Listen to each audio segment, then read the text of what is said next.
6 giorni di occupazione al capannone del petrolchimico arriva il segretario nazionale della CGIL con delega all'industria. Chiesto ad Eni un nuovo tavolo nazionale per ridiscutere il futuro del cracking. Nuovo incidente fra mezzi pesanti in A4 fra San Donà e Cessalto, 2 i feriti rimasti incastrati fra le lamiere dei tir, uno dei 3 mezzi coinvolti ha perso il carico d'olio. Era un trentenne originario dell'Est Europa, dipendente di Fincantieri, l'uomo che venerdì ha perso la vita all'interno del cassonetto di abiti usati della Caritas in via Spalti a Mestre.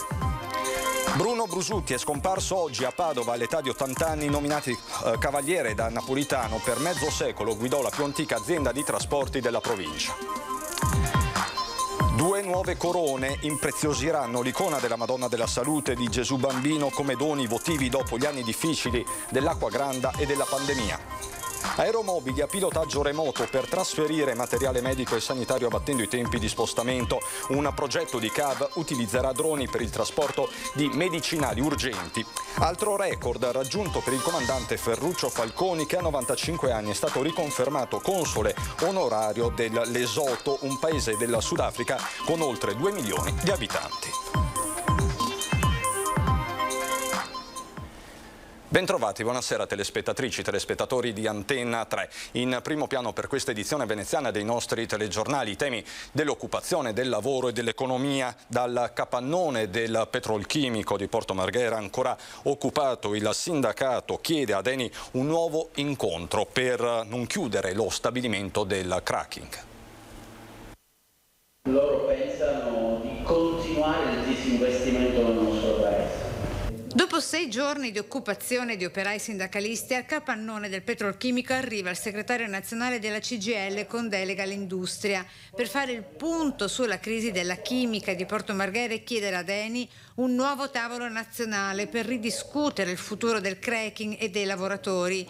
Chiudere, dice, non è la soluzione. Quindi speriamo che sia il più presto possibile, perché abbiamo bisogno di capire da Eni non soltanto quali sono le loro decisioni, ma che cosa faranno per Porto Marghera, cosa faranno per la chimica italiana, cosa faranno perché la chimica italiana mantenga alcune caratteristiche, dalla chimica di base a tutto il resto. È tempo di investire sulla transizione guidata in questo caso dall'uso del metano sia per la ricchezza del paese sia per l'occupazione, propone Miceli. Eni, decidendo ancora una volta di chiudere il cracking di Marghera, sta decidendo di pensare ai suoi conti e al suo bilancio e non al paese. L'Eni è un'azienda del paese.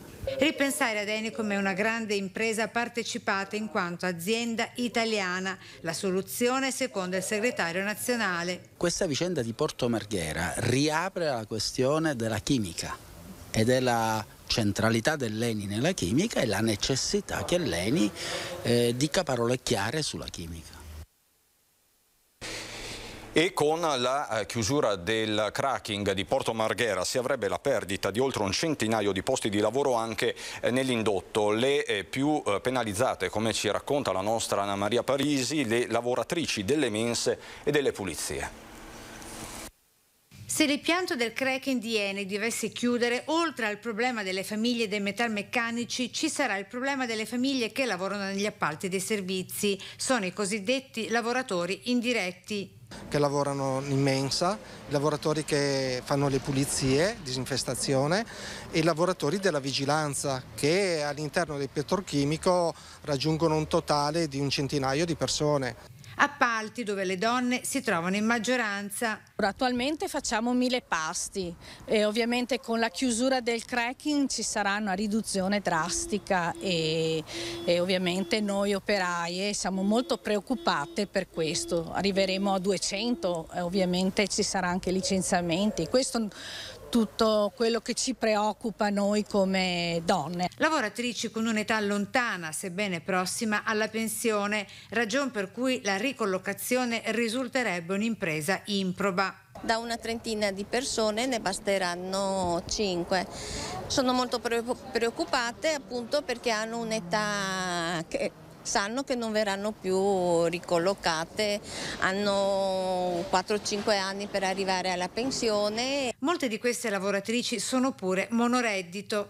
Non avere più la sicurezza del lavoro, questo è, si parla ovviamente che anche i nostri figli, la stessa identica cosa, che futuro diamo ai nostri figli? Con figli ancora in età che hanno bisogno di aiuto e purtroppo sono su una brutta situazione. È un problema che diventerà un problema sociale senza nessuno che gli darà delle risposte per la continuità lavorativa. Perciò i conti fatti diventa una tragedia occupazionale e il nostro territorio si impovererà sempre di più.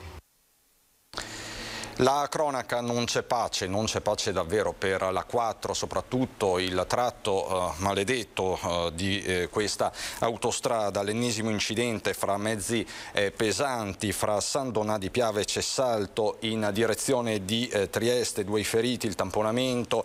Questo pomeriggio verso le 17 il sinistro con 3 mezzi pesanti coinvolti, uno dei quali ha invaso la careggiata perdendo il carico di olio, ha richiesto la chiusura dello svincolo in entrata a San Donà di Piave. Un mezzo pesante ha tamponato violentemente quello che lo precedeva, che a sua volta ne ha tamponato un altro ancora. 2 i feriti rimasti incastrati fra le lamiere dei tir che si sono messi di traverso ma senza ostruire del tutto l'autostrada, che in quel tratto è a 3 corsie di marcia. Sul posto l'elisoccorso con uno dei feriti che è stato portato all'ospedale di Mestre. Ancora per la cronaca, è stato identificato l'uomo che la scorsa settimana ha perso la vita nel cassonetto degli abiti usati in via Spalti a Mestre. Era un cittadino trentenne originario dell'Est Europa, dipendente di Fincantieri, l'uomo che venerdì scorso ha perso la vita all'interno del cassonetto di abiti usati della Caritas in via Spalti a Mestre. La polizia è riuscita dunque a risalire alla sua identità anche grazie a una denuncia presentata dai familiari domenica, che non vedendolo rientrare a casa si sono allarmati. Ora resta da capire, dal momento che non si tratta dunque di un senza tetto, come mai si trovasse lì dentro venerdì notte. Secondo gli investigatori, il trentenne si sarebbe infilato autonomamente con la testa nel cassonetto e confidano quindi di ottenere ulteriori riscontri dal video fornito dalle telecamere di videosorveglianza di un cittadino privato, nonostante le immagini non risultino particolarmente nitide. Nel filmato si vede l'uomo guardarsi un po' intorno con una pila, provare a entrare una prima volta ma senza esito, osservare gli altri cassonetti e poi tornare su quello, questa volta riuscendo ad entrare ma con un esito infausto. Hanno rubato vicino alla fermata del Vaporetto della linea 2 un portafoglio a una turista canadese, ma una coppia di borseggiatrici è stata colta sul fatto dalla polizia locale, arrestata e la refurtiva recuperata. Dopo l'arresto le 2 sono state messe a disposizione del pubblico ministero con l'accusa di furto pluriaggravato. Parliamo adesso di sicurezza sul lavoro, perché un'importante iniziativa si è svolta a Noventa di Piave. Armonia in pratica. Si è svolta nell'azienda Tergas di Noventa di Piave una giornata di formazione sulla sicurezza nei luoghi di lavoro, per fornire istruzioni e guidare lavoratori e i loro datori a forme di comunicazione che facilitino l'apprendimento e rendano i partecipanti protagonisti per creare, correggere e rendere i comportamenti sicuri. Oggi non basta solo dare lavoro ai dipendenti, ma bisogna anche creare un ambito di sicurezza. Ne parliamo tanto e magari a volte facciamo poco. Io penso che la sinergia tra privato e pubblico su questo sia fondamentale. Oltre 70 le aziende che hanno partecipato e più di 160 persone tra docenti, staff e personale da formare. Un'iniziativa in collaborazione con l'associazione di categoria Confapi Venezia e Api Industria Servizi. In giornate come questa dimostriamo come il valore della sicurezza deve diventare argomento centrale per l'imprenditore che vuole fare impresa in modo giusto e buono. Applaudiamo questa iniziativa della Confapi perché sappiamo che la formazione degli operatori delle aziende, coniugata soprattutto all'addestramento, è fondamentale per la riduzione dei rischi e qui oggi si fa soprattutto addestramento. Quindi sono iniziative che vanno ripetute assolutamente. La giornata si è articolata in 11 isole dedicate all'utilizzo di attrezzature e macchine di lavoro come gru su autocarro o piattaforme elevabili e alla sicurezza dei lavoratori su rischi specifici come primo soccorso, antincendio e altri rischi come stress da lavoro. Dai dati INAIL dei primi 3 mesi dell'anno emerge che tra gennaio e marzo nel nostro paese si sono rilevate complessivamente 194.106 denunce di infortunio, il 50,85% in più rispetto allo stesso periodo del 2021. Tra queste le denunce di infortuni mortali sono state 189, a fronte delle 185 nello stesso periodo dell'anno precedente. Bruno Brusutti è scomparso oggi a Padova all'età di 80 anni. Veneziano, secondogenito di fondatori della più antica azienda di trasporti della provincia, era ricoverato al reparto di ematologia di Padova. Per mezzo secolo ha guidato la propria azienda da presidente, contribuendone allo sviluppo in maniera determinante. Insignito del titolo di commendatore della Repubblica dal presidente Giorgio Napolitano, aveva anche ricoperto, tra le altre cariche, quella di presidente veneto dell'Associazione Nazionale Autotrasporto Viaggiatori. A Venezia ora, dove 2 nuove corone andranno a impreziosire l'icona della Madonna della Salute e di Gesù Bambino come doni votivi dopo gli anni difficili dell'Acquagranda e della pandemia. Sabato 21 maggio alla Basilica della Salute si celebra il primo centenario dell'incoronazione dell'immagine della Madonna Mesopanditissa.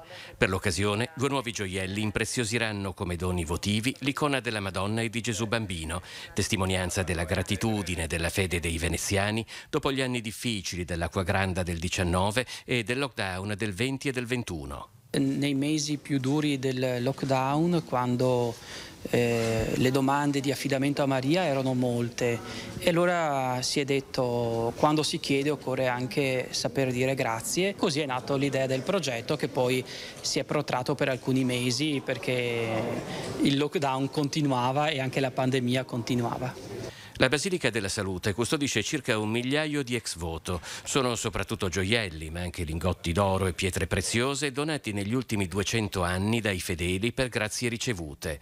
Per la prima volta sono stati catalogati tutti e alcuni, dopo un adeguato iter di approvazione, trasformati in 2 nuovi diademi da un'equipe di professionisti guidata da Alberto Nardi. C'è la stella a 8 punte che è anche presente nell'architettura della basilica stessa, il boccioli di rosa tutto intorno che sono, diciamo, il fiore per eccellenza, diciamo, del culto mariano. E per quello che riguarda invece il diadema del Gesù Bambino c'è la presenza della croce, e poi ai lati della croce ci sono le 2 lettere, diciamo, dell'alfabeto greca, l'alfa e l'omega.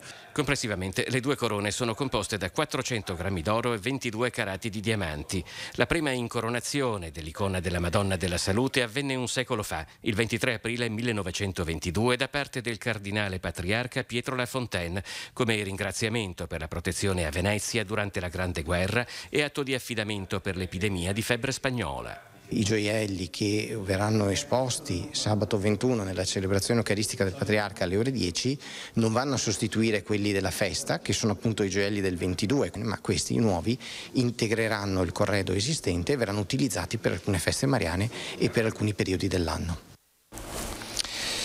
Una notizia che sta facendo letteralmente il giro del mondo, un'asta da record per la veduta di Venezia di Monet, il grande pittore, quadro venduto, pensate, per oltre 56 milioni di dollari.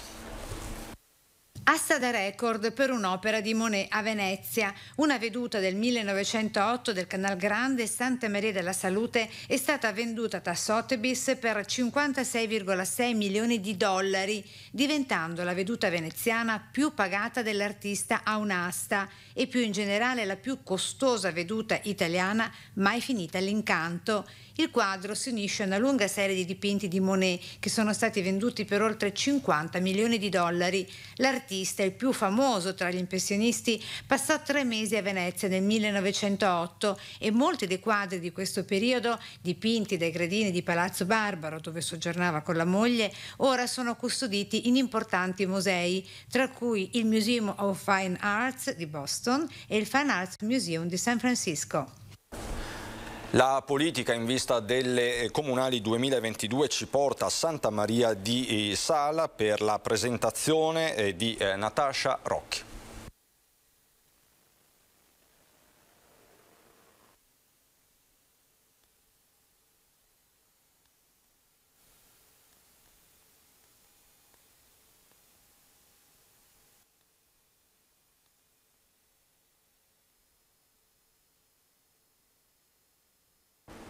C'è qualche problema di audio per questo servizio, vediamo se riusciamo a riproporverlo, in caso ovviamente nelle prossime edizioni. Si trattava appunto delle politiche delle comunali 2022 a Santa Maria di Sala. Ma andiamo avanti con il telegiornale. Dopo i droni per monitorare il traffico in autostrada arrivano quelli per i servizi di emergenza. A studiare la nuova tecnologia ECAV, la società concessione autostradali veneti impegnata in un progetto che prevede l'impiego di aeromobili a pilotaggio remoto per il trasferimento di materiale medico e sanitario, realizzando un collegamento rapido fra le strutture ospedaliere. Il trasferimento di materiale medico sanitario con droni è destinato a superare i limiti insiti nel tradizionale trasporto terrestre, spesso congestionato, con l'obiettivo di ridurre i tempi di spostamento anche a medio raggio. Parliamo quindi di circa 100 km, una svolta necessaria se si pensa a servizi urgenti come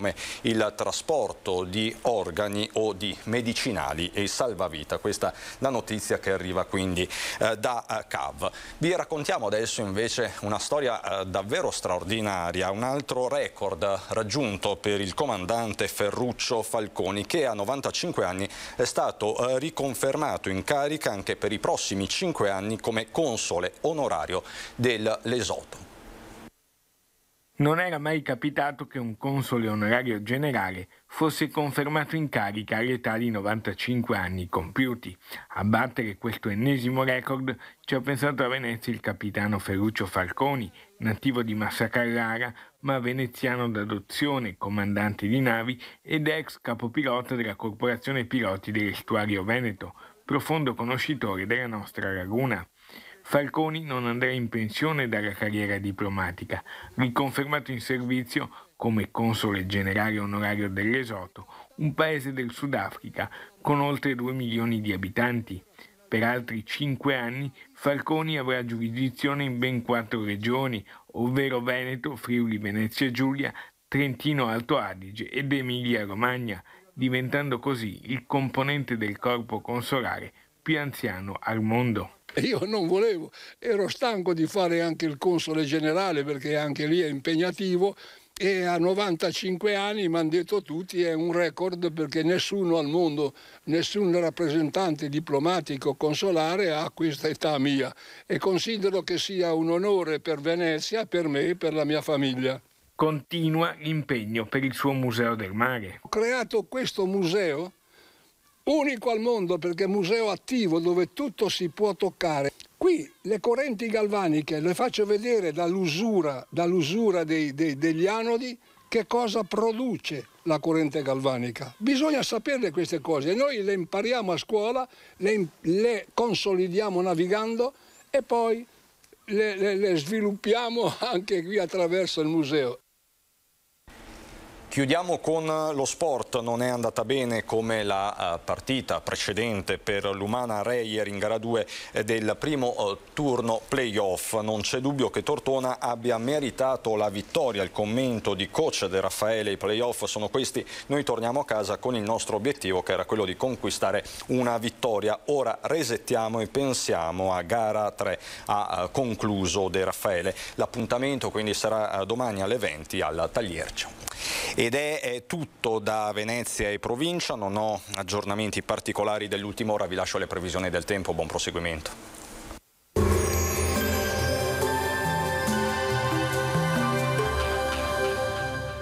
Siamo aperti! Chef Alberto vi aspetta con la bontà dei suoi piatti e la sicurezza dei nostri locali. Locanda Ponte Stella al Borgo, a Casale sul Sile.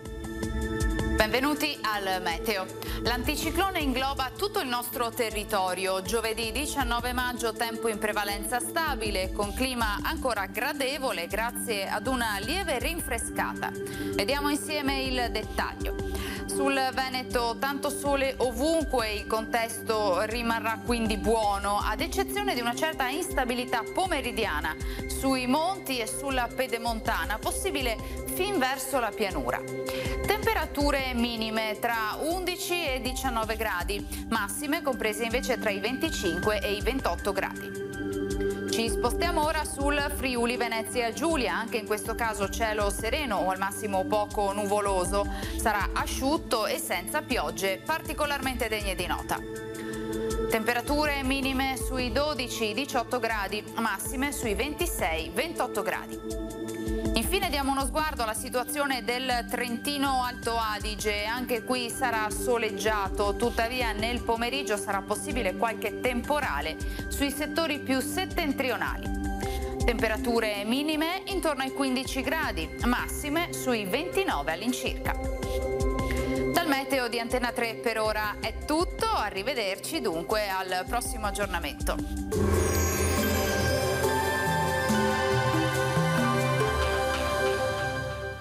Siamo aperti! Chef Alberto vi aspetta con la bontà dei suoi piatti e la sicurezza dei nostri locali. Locanda Ponte Stella al Borgo, a Casale sul Sile.